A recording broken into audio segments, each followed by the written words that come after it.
Sometimes an event occurs in your life that gives a name to something, an idea, or a general rule of thumb in this case. And this is when the banana rule was born.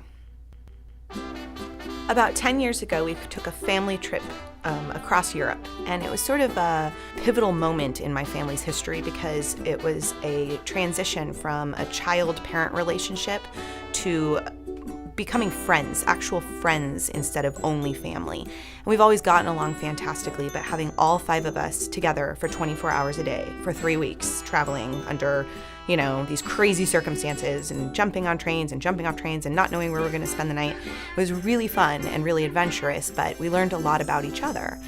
And one of these kind of crazy moments where this occurred was in Prague, the last day we were there, trying to catch a train. And in classic DeMars fashion, we're running late, at least 5 minutes, probably closer to 15. And my mom and I, we split the difference. We headed to the bakery to pick up some food because we're going to be on the train all day. And my dad and my siblings headed to the train station to figure out what dock we were supposed to be on and get the luggage lined up and pick up tickets if we needed to do that and negotiate whatever needed to be negotiated.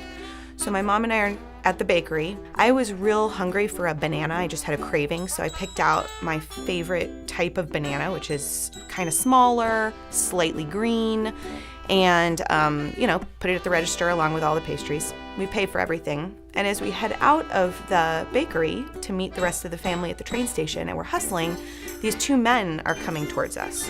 So I size him up, and the man in front puts his hand out and looks my mom straight in the eye and says, "Give me your banana." And she'd pulled the banana out of the bag to hand to me, and the next thing I know, she's handing it to this man. And I put my hand out to stop her, and I said, "That's my banana." And he said, "Well, I'm hungry. I want your banana." And I said, "Well, I'm hungry too, and it's my banana, and you can't have it." And my mom is looking at me like, what kind of a heartless child have I raised? And I grabbed her by the arm, and I said, "I'm sorry, we have to catch a train." And I led her away from these 2 men. And when we get to the train station, my family's there, we hop on the train, we catch it, it's all good. And as we're sitting together in the compartment, unpacking our baked goods bag, my dad says, "How'd it all go?" And I said, "Well, it went really well, except Mom was just about to hand away all of our food to these 2 guys."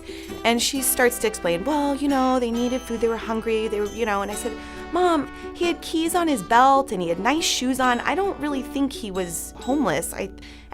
I'm not necessarily sure that just because somebody asks you for something, and I'm not even sure he asked you. I'm not sure if somebody demands something of you, you should just give it to them. What if he had said, 'Give me your wallet,' or 'Give me your daughter'?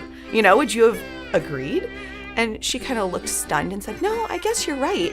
So we, in this train car, created the banana rule. And the banana rule is that if somebody demands something of you, your answer should probably be no.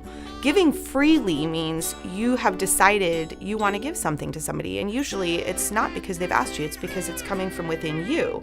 So we remind ourselves of this often, when somebody demands something of you, like you just don't give your banana up. And henceforth, the banana rule was born.